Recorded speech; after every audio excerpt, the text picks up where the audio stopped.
गतवर्षी आजचाच दिवस हा अनेकांच्या भावनांचा बांध फोडणारा, कंठ दाटलेला, अश्रू अनावर झालेले, आपला श्वास थांबवून ठेवणारा हा क्षण होता. आपला लाडका नेता देहरूपी या जगाचा निरोप घेतो आणि आपण सर्वच जण गहिवरतो.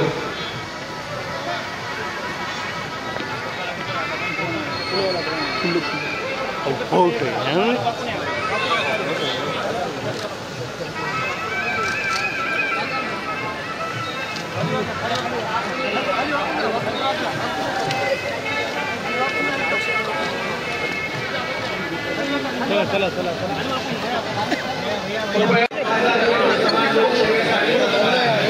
वरचा पुतळा घ्या रे, मागे या.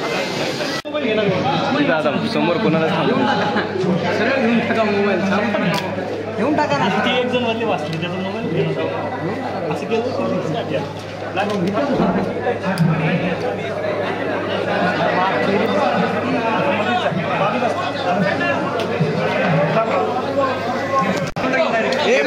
अरे मोबाईल मध्ये टाकू नका. नेक्स्ट जनरेशन साहेब हात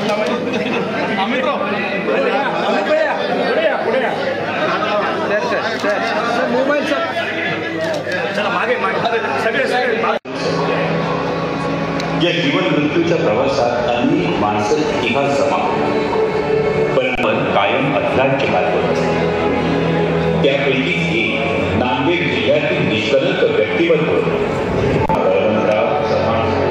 वसंतरावांचा जन्म 15 ऑगस्ट 1954 त्यांचं मूळ गाव नायगाव अतिशय लाडात उपकार. वसंतरावांनी प्राथमिक शिक्षण जिल्हा परिषद तर हायस्कूलचं शिक्षण ते जनता हायस्कूलमध्ये नायगाव येथून प्राप्त. पीपल्स महाविद्यालयातून प्राप्त करणाऱ्या वसंतरावांची नायगाव ही जन्मभूमी विशाल कर्मभूमीच्या रूपानेही उदय असते. कैलासवासी बळवंतराव पाटील यांच्या विचारांचा वारसा स्वतःच्या उराची बाळगून जनसेवेचा विडा उचलणाऱ्या वसंतरावांनी लोकांची छोटी मोठी कामं करत आपल्या राजकीय नेतृत्वाला मोठा जुमान सुरुवात. नेतृत्व आणि संघटन या एकाच नाण्याच्या दोन बाजू असतात, परंतु एखादा लोकराज्य नेता बनण्यासाठी